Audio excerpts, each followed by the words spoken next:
Hi everyone. അപ്പോൾ നമുക്ക് ഇന്ന് ബാക്കി വന്ന ചോറ് വെച്ചിട്ട് ഒരു വെറൈറ്റി റെസിപ്പി തയ്യാറാക്കി എടുക്കാം. മറ്റൊന്നുമല്ല, നമ്മൾ ഇന്ന് തയ്യാറാക്കി എടുക്കാൻ പോകുന്നത് റൈസ് ഫിംഗേഴ്സ് ആണ് കേട്ടോ. അപ്പോൾ ഒരുപാട് പരിപാടികളൊന്നും ഇല്ലാതെ തന്നെ വളരെ പെട്ടെന്ന് തയ്യാറാക്കി എടുക്കാൻ പറ്റുന്ന ഒരു റെസിപ്പിയാണ് നമ്മുടെ റൈസ് ഫിംഗർ എന്ന് പറയുന്നത്. അപ്പോൾ ജസ്റ്റ് നമ്മുടെ ബൗളിലെല്ലാം കൂടെ ഒന്ന് മിക്സ് ചെയ്തെടുത്താൽ മാത്രം മതി. അതിനുശേഷം നമ്മുടെ ഫിംഗർ ഷേപ്പിൽ നല്ല നീളത്തിലാക്കി ഒന്ന് ഫ്രൈ ചെയ്തെടുത്താൽ മാത്രം മതി കേട്ടോ. ചായ തിളയ്ക്കുമ്പോഴത്തേക്കും നമ്മുടെ അടിപൊളി സ്നാക്കും തയ്യാറാക്കി കിട്ടും കേട്ടോ. അപ്പോൾ ഞാൻ ബൗളിലേക്ക് 1 കപ്പ് ചോറ് എടുക്കുന്നുണ്ട്. അപ്പോൾ ഇതിലേക്ക് നമുക്ക് ഇനി ചേർക്കാനുള്ളത് നമ്മുടെ പൊട്ടറ്റോ ആണ്. ഒരു പൊട്ടറ്റോ മാഷ് ചെയ്തെടുത്തതോടെ ആഡ് ചെയ്ത് കൊടുക്കാം. ഒരു സവാള ചെറുതായി അരിഞ്ഞത്, പിന്നെ ഒരു ചെറിയ കഷ്ണം ഇഞ്ചിയും കൂടെ ചെറുതായി അരിഞ്ഞത് ആഡ് ചെയ്യാം. അടുത്തത് വെളുത്തുള്ളിയാണ്. ഒരു 2-3 വെളുത്തുള്ളി അരിഞ്ഞതൂടെ ചേർക്കാം. ഒരു പച്ചമുളക് ചേർക്കുന്നുണ്ട് ഞാൻ. 1 ടീസ്പൂൺ കുരുമുളക് പൊടി, 1 ടീസ്പൂൺ ഗരം മസാല, അതോടൊപ്പം ആവശ്യത്തിന് ഉപ്പൂടെ ചേർത്ത് നമുക്ക് നന്നായിട്ട് മിക്സ് ചെയ്തെടുക്കാം കേട്ടോ.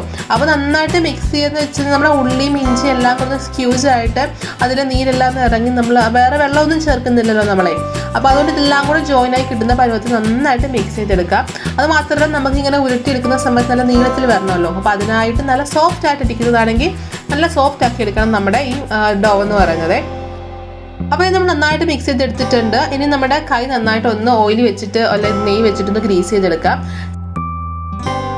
ചെറിയൊരു ബോളാക്കി ഒരു ഉരുള നമുക്ക് എടുത്തതിന് ശേഷം 2 കൈയുടെയും ഇടയിൽ വെച്ചിട്ട് നല്ല നീളത്തിലൊന്ന് പരത്തിയെടുക്കാം നമുക്ക്. അപ്പോൾ നല്ല ഫിംഗർ ഷേപ്പിൽ, അപ്പം നീളമൊക്കെ നിങ്ങൾക്ക് ഇഷ്ടത്തിനനുസരിച്ച് ആക്കിയെടുക്കുക. അപ്പോൾ ഞാനിവിടെ നമ്മുടെ ഒരു വിരലിൻ്റെ അത്രയും സൈസിലാണ് ഞാനിപ്പോൾ ഇവിടെ ആക്കി എടുത്തിരിക്കുന്നത്. അത് നന്നായിട്ട് നമ്മൾ ഷേപ്പിലാക്കി എടുത്തിട്ടുണ്ട്. ഇനി നമുക്ക് ഒരു ബൗളിലേക്ക് ഒരു മുട്ട കൊടുന്ന് ബീറ്റ് ചെയ്തെടുക്കാം കേട്ടോ. അപ്പോൾ ഒരു മുട്ട ചേർത്ത് നമുക്ക് നന്നായിട്ടൊന്ന് ബീറ്റ് ചെയ്തെടുക്കാം. സ്പൂൺ കൊണ്ടോ ഫോർക്ക് കൊണ്ടോ വിസ്ക് കൊണ്ടോ നന്നായിട്ടൊന്ന് ബീറ്റ് ചെയ്തെടുക്കണം കേട്ടോ. ഇനി നമ്മൾ തയ്യാറാക്കിയിട്ടുള്ള ഫിംഗേഴ്സ് നമ്മുടെ മുട്ടയിലൊന്ന് ഡിപ്പ് ചെയ്തെടുക്കാം നമുക്ക്. അതിനുശേഷം നമുക്ക് ബ്രെഡ് ക്രംസിൽ കൂടെ ഒന്ന് കോട്ട് ചെയ്തെടുക്കാം. അപ്പം എല്ലാ വശവും ഒരുപോലെ നമ്മുടെ ബ്രെഡ് ക്രംസ് കോട്ട് ചെയ്തെടുക്കാൻ ശ്രദ്ധിക്കണം കേട്ടോ. നന്നായിട്ട് കോട്ട് ചെയ്തതിന് ശേഷം നമുക്ക് ഫ്രൈ ചെയ്തെടുക്കാം.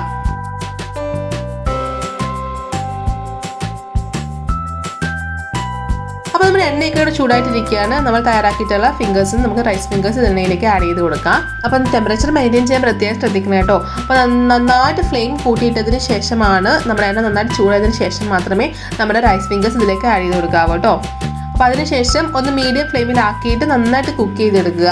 അപ്പോൾ 2 സൈഡും അങ്ങോട്ടും ഇങ്ങോട്ടും എല്ലാ വശവും ഒരുപോലെ നമ്മൾ തിരിച്ചും മറിച്ചിട്ട് നന്നായിട്ട് മുരിച്ചെടുക്കുക. നല്ല ഗോൾഡൻ ഷെയ്ഡായി കഴിയുമ്പോൾ നമുക്ക് എണ്ണയിൽ നിന്ന് കോരി മാറ്റാം കേട്ടോ. അപ്പോൾ നമ്മുടെ സൂപ്പർ ടേസ്റ്റി ആയിട്ടുള്ള, അത് മാത്രമല്ല ഈസി ആയിട്ട് തയ്യാറാക്കി എടുക്കാൻ പറ്റുന്ന റൈസ് ഫിംഗേഴ്സ് ഇവിടെ റെഡി ആയിട്ടിരിക്കുകയാണ്. അപ്പോൾ ഒരു വെറൈറ്റി റെസിപ്പിയാണ് കേട്ടോ. വളരെ പെട്ടെന്ന് തയ്യാറാക്കി എടുക്കാൻ പറ്റുന്ന ഒരു റെസിപ്പിയാണ്.